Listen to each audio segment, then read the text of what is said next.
On this particular saga, I pick up a stage in Muhammad Ali's career where some felt he should have retired. The year is 1978, and Muhammad is still champ, still got a piece of the belt, and he decides to defend his title against one Leon Spinks. That's right, Leon Spinks. This is the year again, 1978. And as I pick up part of this story, on September the 2nd, I'm sorry, February the 15th, 1978, Las Vegas. Leon Spinks, a gentleman who had an overall record of 26 wins, 17 losses, and 3 draws as a professional, a Marine, won in the Olympic Games. On this particular date, and only his 8th professional fight, Muhammad Ali decides to give him a shot at the title out in Las Vegas. And Leon won a gold in the 76 Olympics as a light heavyweight, also won in a silver in the 1975 Mexico City Pan American Games, and also won a gold in the 1974 Havana Games in Cuba. So Leon out of St. Louis, he's legendary. Leon gets a shot at the title. Muhammad decides to, hey, he's been advised, believe it or not by some, to retire. His health is not the best. There were reports of a number of things happening with his body that indicated he shouldn't fight anymore.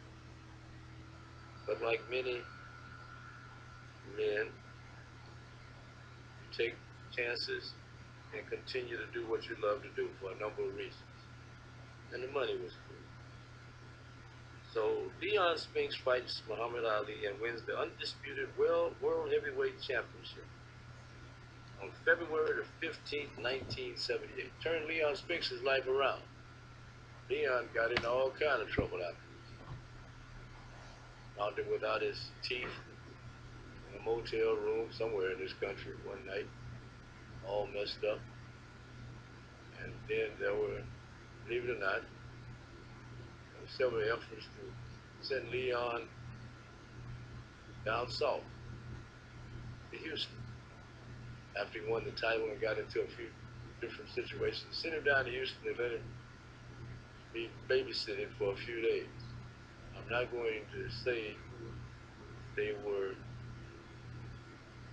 considering to do the babysitting, but the gentleman was up to the task. I will say this, it wasn't Judge Wells. But anyway, Leon goes on a wild reign of partying every night in his short stint as champion. Remember the date, February 15th, 1978. Many people consider it one of the biggest upsets in the history of boxing. And but Leon was stripped of part of the title. He was the undisputed champion, remember I told you? But he was stripped of part of the championships when they took the WBC title from him for giving Ali an unapproved rematch. They wanted Leon, I'm correct the way my memory goes, they wanted Leon to fight Ken Norton. And Leon people didn't want any part of Ken Norton at that time. So they took this unapproved rematch 7 months later with Muhammad Ali. And he lost in a 15-round unanimous decision. Ali becomes a 3-time world heavyweight champion. And, Leon, again, never won the championship, if I'm correct, never got another shot at the championship, and squandered away a chance to be a great champion. But we go back to Muhammad Ali now, and the rematch in between. So in the spring of 1978, They set the rematch for Ali-Spinks and Muhammad Ali in New Orleans. New Orleans, Louisiana. Some call it the Battle of New Orleans. And let me tell you something. People in New Orleans, of course, they've had a disaster. They've had several disasters there in New Orleans. And many people, of course, remember more than the Ali fight. But those individuals who were present in New Orleans, for the Battle of New Orleans, the rematch between Ali-Spinks and Muhammad Ali, will never forget. First of all, Muhammad Ali did something. Everybody wondered why people love Muhammad Ali.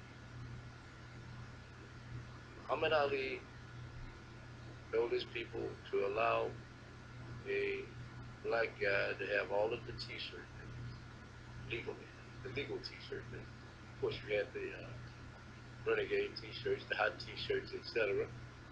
But he gave all of the legal t-shirts business to another guy who was living in Houston at that time, out of Gary, Indiana, when he came here with the ballroom boxing thing, Robert Turner.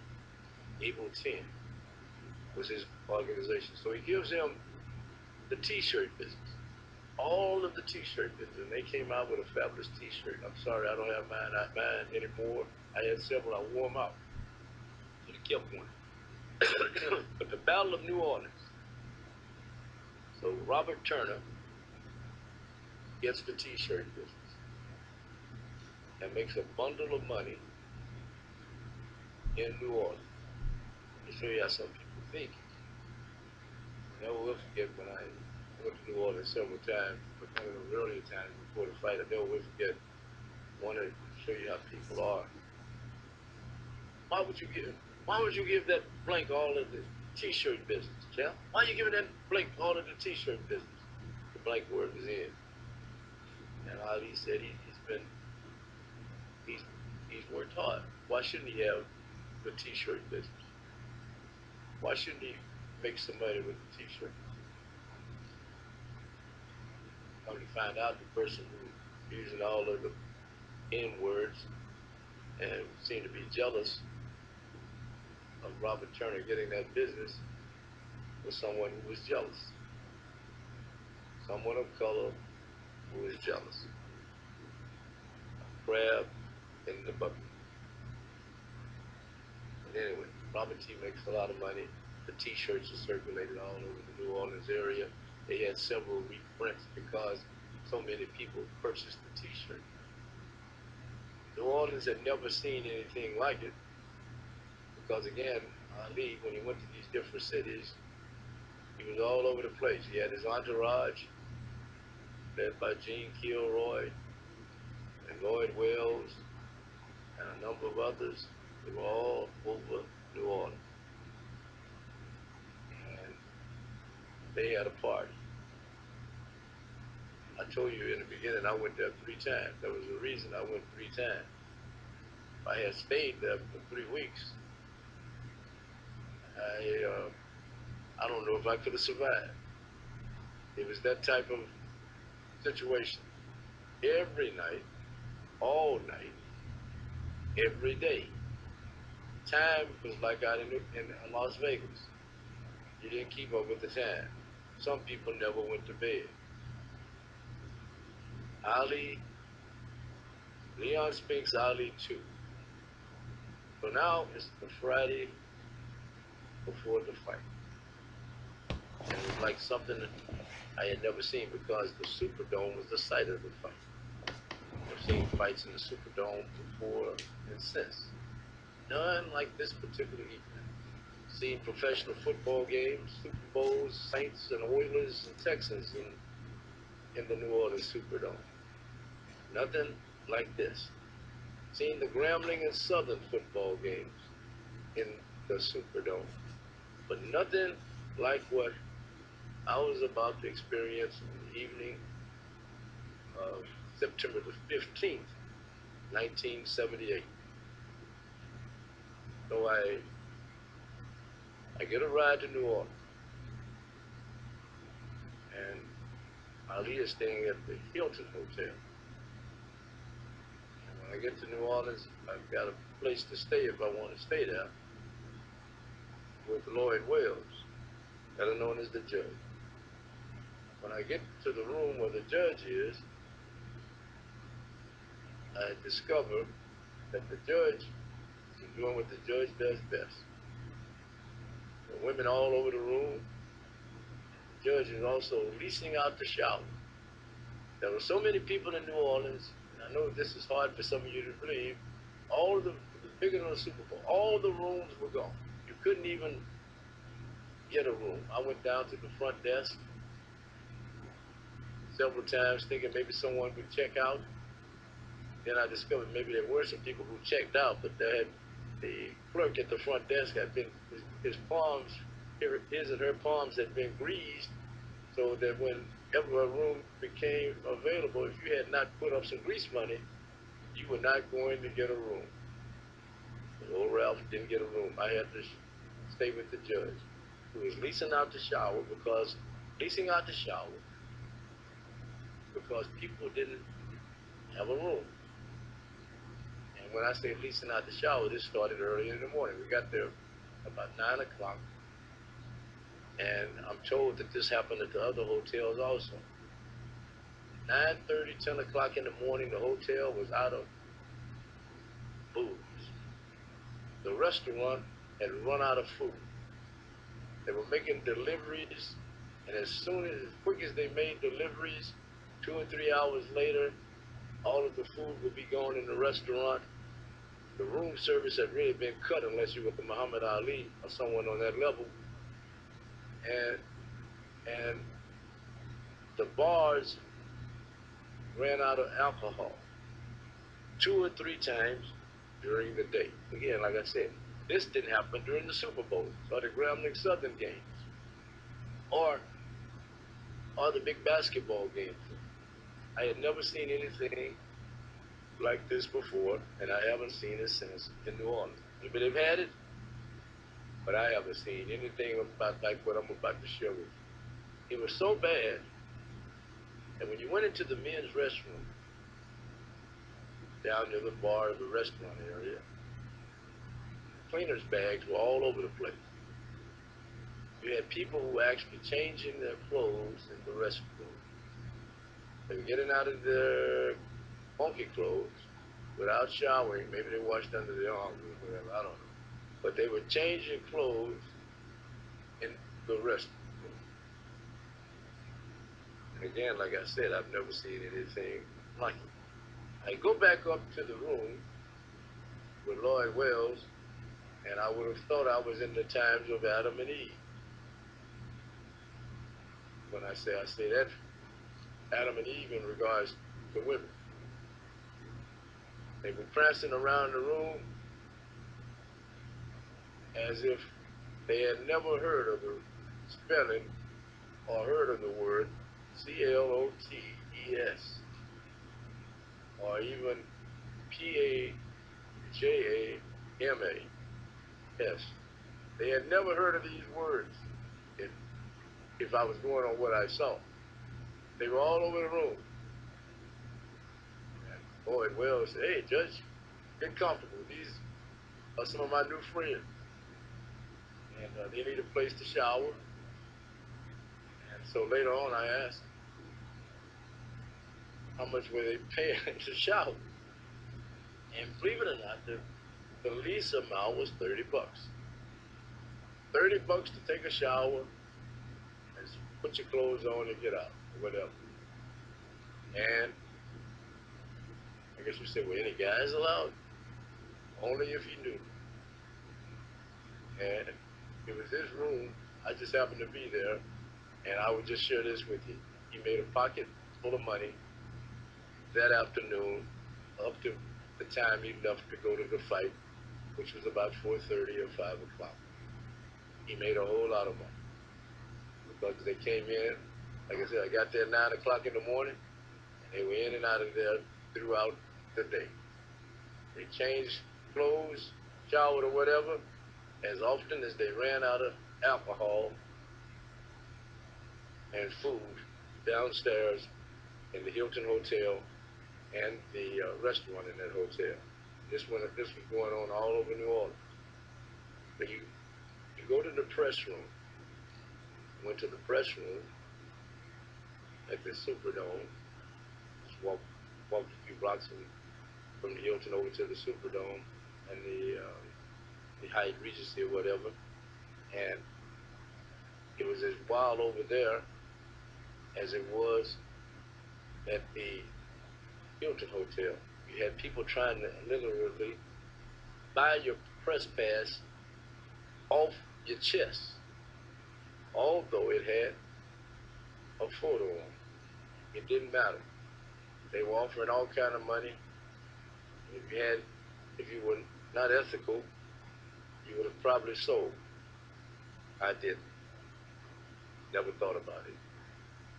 But it was tempting because the people tried to get it. They were trying to get into the fight. They had run out of tickets. Ticket sales were reselling all over the place. That's a nice comfortable word to use instead of the word scalping. Ticket sales were going on all over the place. And as you looked around, you found out something else. This had become more than just a fight. This was a happening, and it was on a Friday night, and people were coming from everywhere because it was being built up as Muhammad Ali becoming a 3-time world heavyweight champion. Ali-Spinks didn't sell the fight. The greatest boxing or sporting promotions guy of all time sold it himself. Muhammad Ali. He was everywhere selling the fight the 2 or 3 weeks before the actual fight. The 2 or 3 times I came there earlier, he was all over the place, all over New Orleans, all on the streets, all down in the French Quarter, everywhere, selling the fight. So again, now it's the day of the fight, and I'm all over the place fight day also, checking out people. Went through the press room as I stated, and now about 1 o'clock in the afternoon, I decided to go over to the French Quarter. Packed, people everywhere. I passed by a restaurant, I hear somebody scream my name out, and I knew who it was immediately after I did it the second time. First time I didn't because there were so many people and you couldn't see in that direction. The second time, I could see it was Don King. He was in a restaurant eating with some friends. My man from Houston, he screamed. Come over, get something off the menu. And you look around the room, say, hey, how long is it going to take? And somebody at the table said, man, the quickest thing to get in here right quick if you want it is probably a Coca-Cola and some beans and rice. So sure enough, the Coca-Cola and the beans and rice. Stayed there for a few minutes, part ways, you keep walking, fighting your way through the French Quarter, which Canal Street, which was packed in the middle of the day. 1 o'clock in the afternoon, the buzz. People think Leon is going to keep the title. Blah, blah, blah. Think Ali is going to become a 3-time champion. Yeah. All that kind of talk. All of these different fight fans, figureheads, and people in New Orleans for this particular huge event. And again, I go back up to the room. Well, as I come back into the hotel, there's a big whiskey truck. Big whiskey truck and a food truck, like a Blazer truck. I forgot the name of it. They said those 2 trucks are parked out in front of the Hilton Hotel. And they've hired now extra people to work. And they're emptying the trucks, bringing the food and the booze into the hotel. Get it into the bar, or the bars in there, and the restaurants that are in the hotel that have run out of food again. People are everywhere. You had 1,000 people, and I know some of you may think that's crazy. You had 1,000 people outside who couldn't get into the hotel because the lobby of the hotel was packed. But they were trying to keep people out of the hotel unless you had a key to the room which I had gotten a key from Lloyd Wells, or a press pass, you couldn't get into that hotel. So go back to the hotel again, go back up to the room again. It's a whole different crew up there now. And my goodness, God is working. A whole different crew of ladies changing clothes. And the great thing for the judge, they were paying to change clothes, to get ready and smell the perfume all over the room and all of the other things that women use. You smell that all over the room now. And I'm saying to myself, I need to change clothes. Yeah, after a while I was going to take a nap. But that situation was not a nap situation time. So you look around the room as your eyesight improves, and you're amazed that all of the ladies, and I'm not speaking of ladies of the night, prostitutes. Many of these women were just women who like to travel, have a good time, had a job, and in many cases were church going. They had come there to New Orleans for the fight and couldn't get a room, didn't have a place to stay. They came from, I guess you said, where did they come from? All over New Orleans. All over the New Orleans area, all over Louisiana, and then Mississippi, Alabama, Texas, Oklahoma, Arkansas, Georgia, Vegas, New York City, Miami. They came from everywhere. And again, so I decided, since I wasn't going to get a chance to take a nap, I'll just give me a comfortable seat where I can just observe everything. I pull me a seat, pull the lamp out of a corner, and put a seat to the back of the wall where the lamp was, and doze off in the hole for a couple of hours, and they strolled in and they strolled out. An Ali fight. Now, we'll go to the early part of the late part of the afternoon, early evening. People started migrating over to the Superdome. Some with tickets, some without. Some trying to buy tickets, and then some people just trying to get in the building so they wouldn't have to fight the crowd. So I get there around 7. I go to the press section. Before I go to the press section, I come in the tunnel area, underground, not underground, but on the level where the players and the athletes go on the field. I see these limos backed up everywhere. They've got limos backed up everywhere. So it had to be about 7:30 or 8 o'clock now, or maybe just a little bit later. I see this limo arrive, parks. This guy jumps out, and he looked familiar. He looked familiar from days of hanging around Prairie View A&M University. And when I got a chance after everything, I saw Ali-Spinks get out of the car, and this guy just stayed by the car along with them. They got Ali-Spinks into the locker room area. They came back out and they stayed out by the car. So another time when I was passing by, I finally eased up to the guy and said, "Say, man, did you go to Prairie View A&M University?" Don't mention no Prairie View to me.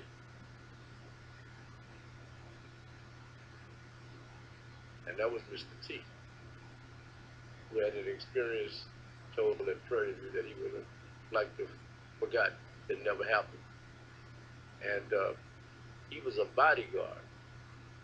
That night on September the 15th, 1978, to show you how people's lives can change, he was not Mr. T that we see on television. He was a former student at Prairie View out of Chicago. I got his name right now. He'll come back later. So he's standing by this limo with Ali-Spinks. He's part of the Ali-Spinks entourage. Mr. T. Not Mr. T then. So now you go into the fight. You look down as the crowd comes in. They had us, got which level they had us in the Superdome on. But as you look down, the place starts to fill up. I think they claimed they had 70,000 people there that night. In my opinion, they lied. They had to have 100 plus thousand people there for the rematch. Because when you look at all the people that were on the floor was packed. Every level in the New Orleans Superdome was packed. And guess what happened in New Orleans Superdome? The same thing that had happened at the hotel, the Hilton Hotel, and the other hotels in the New Orleans area around the fight area, especially. They started to they ran out of, in some restaurants there, they ran out of food there. There were so many people there that they ran out of food there. And whiskey in some places. And then they were down to certain types of whiskey. They didn't have everything, but they kept selling, partying, bands, the music was playing, that New Orleans music was playing all over the place. And they start off with the preliminary fights. And you had a Jewish guy, he had the star on his trunk. He fought that night. And we had some good prelim fights, but the fight everybody was waiting for was the rematch. The rematch between Muhammad Ali and Ali-Spinks. Go back to Mr. T for a minute, out of Chicago. Out of Chicago, and was born Lawrence Tureaud, Tureaud, Tureaud, Lawrence Tureaud. At that time, Leon was 26 years old. Born in 1952. This fight took place in 1978. He was a guard for one Ali-Spinks out of Chicago. Born in Chicago. Went on. He parlayed playing Mr. Parlay being Ali-Spinks' bodyguard. He went further than Leon. His career went up. Became an actor, a wrestler, and started some of those Rocky movies. Did some of everything. Ali-Spinks. And again, that particular Leon was just a bodyguard. Came out of those of you out of Chicago, 4 sisters, 7 brothers. Can you imagine 4 sisters and 7 brothers living in a city housing project called Robert Taylor Homes up in Chicago?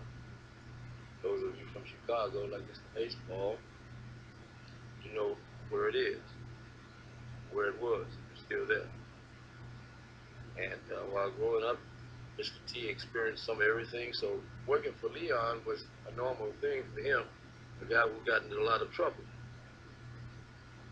Mr. T had witnessed rapes, murders, and other crimes, and always said that he did well because of his love of his mother.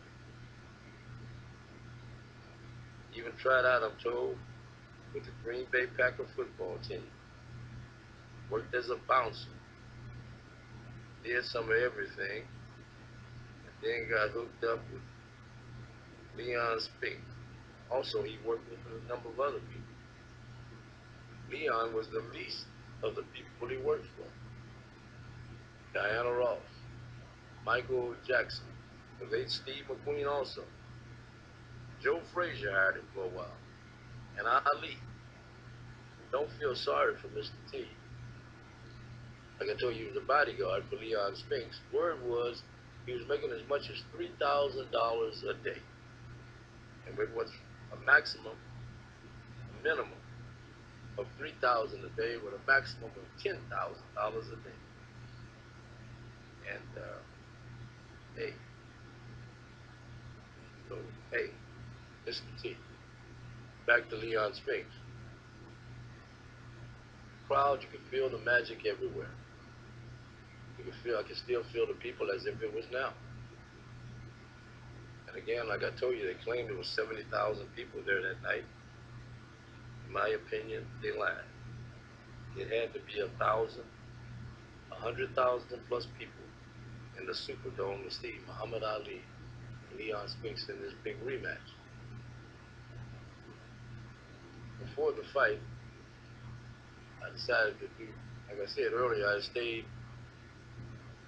took a nap in Lloyd Wells' room with a chick sitting in a chair back to the wall so I could watch all of the ladies that came in to change clothes to go to the fight. And, I know I had a baby face at that time. I guess they just didn't have any respect for me because they walked around as if I was not even there. So your eyesight improved. But to make a long story short, now it's maybe an hour and a half before the Ali fight. They're fighting some of the prelims. Another reporter named Howie Evans out of New York with the New York Amsterdam newspaper said, let's walk around. Let's walk around. Let's walk around the corridor one time. Man, there's too many people out there. But he convinced me. So we go down the level, and we walk around the corridor for the Superdome. And then we walked back up and got on the elevator and went back to the press level. But we walked around, and that took about 45 minutes because there were so many people. The restrooms had lines, both men and women. The restrooms was packed 50 to 100 people trying to get into them. The bars were just as packed with people in line trying to get something to drink and to eat. And remember, I told you they were running out of food all over the place. They were running out of food to sell even in the Superdome. Just like they had run out at the hotel, the Hilton, the Hyatt Regency, the Poland rice, whatever it is, pavilion. They had run out there too. They run out at all these different hotels, and even on Bourbon Street, Canal Street, in the French Quarter, they had run out of food and booze in certain restaurants also. Hey, those people were they were doing a lot of improvising quick. Like I told you, they sold a lot of beans and rice, and they must have been pretty good doing it because I never had a problem with it. You know what I mean? Later at night after the fight, not having to make a mad dash, the beans and rice were excellent. Back to the fights. Now the place is packed. It's almost time for Ali. I forgot who sung the national anthem. Sad to say, I can't remember. But the place is packed. See Don King one more time. He came through the press area, the press level. He had a smile as long as a bank vault on his mouth, and I couldn't believe him. I could understand why.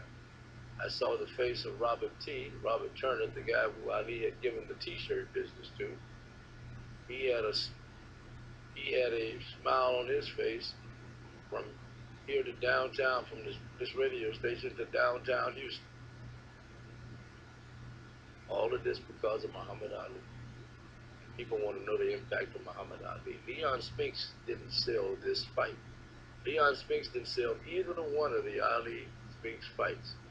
Ali let him borrow the title in February of 1978, February 15th, something like that, and then took it back on September the 14th, 1978, on a Friday. Snatched the title back from Leon. Fight starts off. Anticipation is everywhere because it's going to be a history-making night in the eyes of many because Muhammad Ali is about to become a three-time champion. And of course you had people who were quietly whispering, I hope he comes out all right. He shouldn't be fighting anymore. Then they mentioned Checo said he shouldn't be fighting anymore. He should have retired after the 1974 fight in Africa with the George Ford. Here it is 4 years later. He's fighting Leon Spinks for the second time. And from the start of the fight, even before the introductions took place, you could feel that he was about to make history. You could feel that Muhammad Ali was going to become a three-time champion. Sure enough, the fight It's over. Muhammad wins, and Ali-Spinks goes into history books as an ex-champion. He kept the title for 6 or 7 months.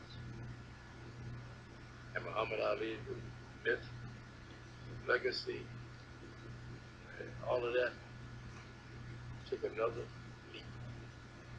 The press area where they held a press conference is wild. Boondini Brown and Ali's brother Rahman Muhammad, they are completely berserk, screaming, the greatest of all time. Ali comes in, screaming, hundreds of times, not just once or twice. I'm the greatest of all time, he said all throughout that press conference at various times in between questions being asked of him in a room filled with people from all over the world who had come to see this guy become a 3-time heavyweight champion. And again, I go back, he sold this. This wasn't Leon. Ali-Spinks didn't have but 8 fights. 8 professional fights. We're going to have 26 and going to whatever. It was the fact that Muhammad Ali put him on his shoulder, bid him the title, put big money in his pocket, and the fact that he couldn't handle that situation was another thing, but he was put into the situation. A 6-7 month heavyweight champion who became an ex, started the year not as a champion, became a champion, ended the year losing the championship and not a champion anymore. Ali, on the other hand, the legend grew bigger. Now, after the press conference and everything, the Hilton Hotel was within walking distance of Superdome. So I get back over to the Hilton Hotel, and I stash my camera and my recorder at the front desk. The bag with the hotel clerk or whatever. I go back up to the room that Lloyd Wells had, and there were women outside waiting to get in. Now, it wasn't my room, it was his room. And it took a moment to explain to them that, hey, I can't let you in this room because it's not my room, and he's not here at this time. But Mr. Wells told us to come back. Lloyd told us. I said, hey, you can't get in the room right now. He'll be here shortly. So I went in, spruced up in the restroom, came back out to the hotel room and went back downstairs. People everywhere. Remember I told you earlier in the day there were thousands, 1,000 people outside. Now I go outside, or I look outside, and as I came in, when I came in, there had to be 2,000 plus people outside. Now the hotel people are saying that there are 4,000 to 5,000 people outside trying to get in. The bellhop says to me, you go out, you may not get back in. He said, I have a room key and a press pass. He said, there's so many people. There were so many, they were everywhere. And again, they had run out of whiskey, and the restaurant had run out of food. It's about 12 o'clock at night. They had food and whiskey and stuff, beer and stuff coming back in. Truck pulls back up again. What appears to be a glazing truck again. People working overtime, hauling in food and whiskey. And people everywhere trying to get in. And guess what? This is the part that will probably amaze you. Most of them were women. Most were women, and most were black women trying to get into the hotel. Get a piece of Muhammad Ali. Like I told somebody, his leftovers are excellent. I just leave that comment right there. But there were women everywhere trying to get into the hotel. And although the man was married, they were still trying to get a piece of it. And now all of a sudden the word gets out, the champion pulling up. His entourage, they break through the crowd. Pat Patterson, Wally Muhammad, Bundini Brown, and Lloyd Wells escort him through the crowd along with a number of others. Some working for the hotel and some other security people. And I want to say one was the guy who became Mr. T. He went to the fight with Ali-Spinks, and when the fight was over, if I'm correct, memory serves me right, he's now working for Muhammad Ali. You know, Ali lived in Chicago, so he was familiar with him. He had worked for him anyway before.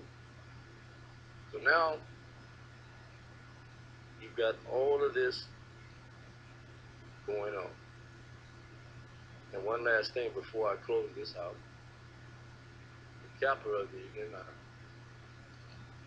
I see the Judge Lloyd Wells later. He takes me up to this suite where Muhammad Ali is.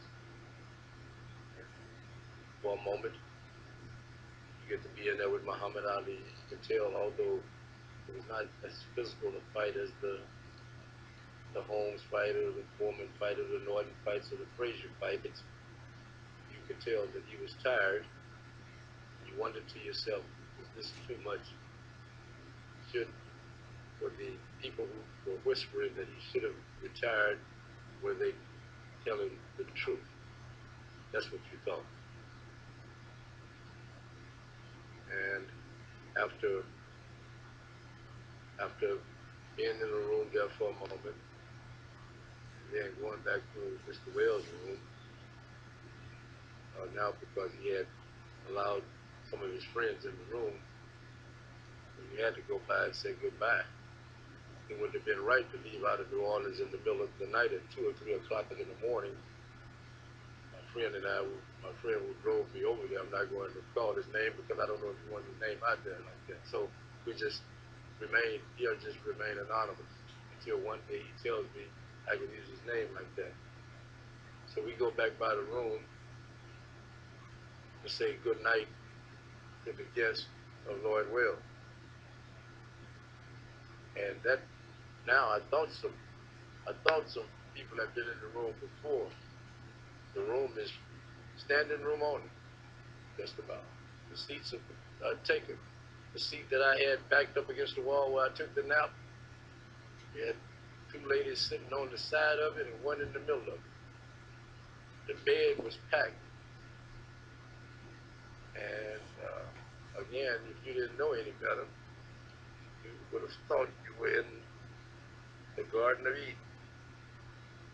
But you were in the Hilton Hotel in Las Vegas. I told my friend, I said, well, let's hit the highway. And he asked, are you sure you want to do that? I said, I think it'll be in the best interest of both of us if we hit the highway now, 2 or 3 o'clock in the morning, because if we don't hit the highway and we have to take a nap in here, we probably won't get out of here till about 2 or 3 o'clock tomorrow afternoon.